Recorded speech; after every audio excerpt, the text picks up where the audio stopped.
Hello, lawn mowing people. What I'm going to talk to you about today is maintaining your equipment and what I do to keep my equipment in good running order. Now, you've got to keep them in good condition because you want to do a decent job.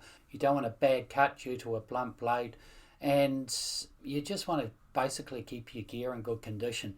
And not only is it not a good look if you're doing lawns that where your mowers on a lean and things like that, it means you have to work harder, and it can also lead to more breakdowns. So if you sharpen your blades once a month and give your mower a quick service, it makes it a lot easier to mow lawns, especially if you're cutting a new lawn or a wet lawn. You'll find that you'll get through it a lot easier. So scheduling servicing is easy when you're working by yourself because basically, if you're working by yourself, you just go out and you just service your mowers once a month. That's not really a problem. But if you're running lots of machines, then it becomes a little bit more tricky. So what I used to do when I ran a lot of machines was I used to put timers on the machines so I knew exactly how many hours they were going, and then I'd service the mower that's gone the longest without a service. So I'd basically just keep on servicing the mowers that were due when they were due, and it was pretty easy to work out. And these timers, you can pick them up from local auto shops and local electronic shops, and they attach to your spark plug and take about 15 minutes to fit. They're pretty easy. I don't know anything about engines, and I can fit a timer in 15 minutes. So if I can do it, anybody can do it. So these days, I just run a couple of vans and a few mowers, so I keep it pretty simple.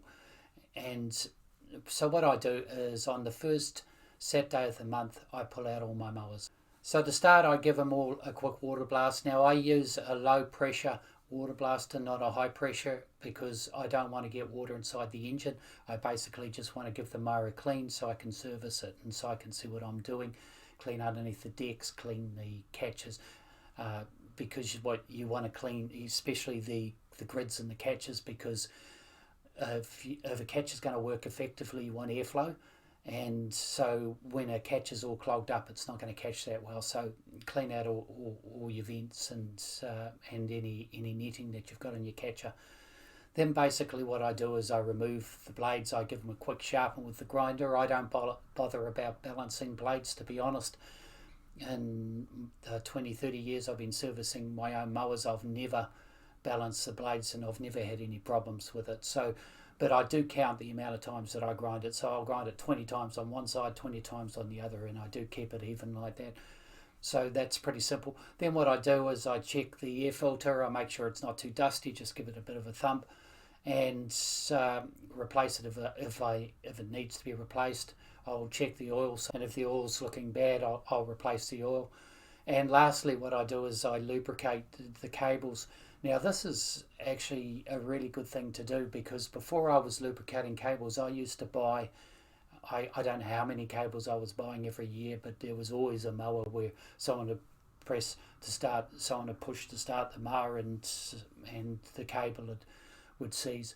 So if you lubricate your cables, it's basically never happened to me since I started doing that. Now, I don't bother too much with the smaller engines like the weed eaters and the blowers and things like that. I basically, if I'm on the job and they stop working, I'll replace the spark plug. If that doesn't fix it, then I take it to the shop. I don't do much with those machines at all. And I don't touch the interior of the engines because me and engines have a mutual hatred for each other. So I'll leave that to the experts. I don't know a lot about engines, and I hate working on them. So that just suits me fine. So since I started servicing my mowers, I find that I have a lot less breakdowns and therefore a lot less downtime. So I suggest that you just service your mowers once a month and you'll find that life's a lot easier. And also do remember to get a spare spark plugs for all your machines and keep it in your vehicle, because if a mower breaks down on you, if you replace the spark plug 9 times out of 10, that's going to solve the problem. That'll save you doing a trip to the mower shop, because that'll be the first thing that they do too. Just replace the spark plug and you're back on the road again. You just saved yourself about an hour's worth of travelling and stuff and around. So that's about all I've got to say today. And so get out there, mow lawns, have fun, and happy lawn mowing, people.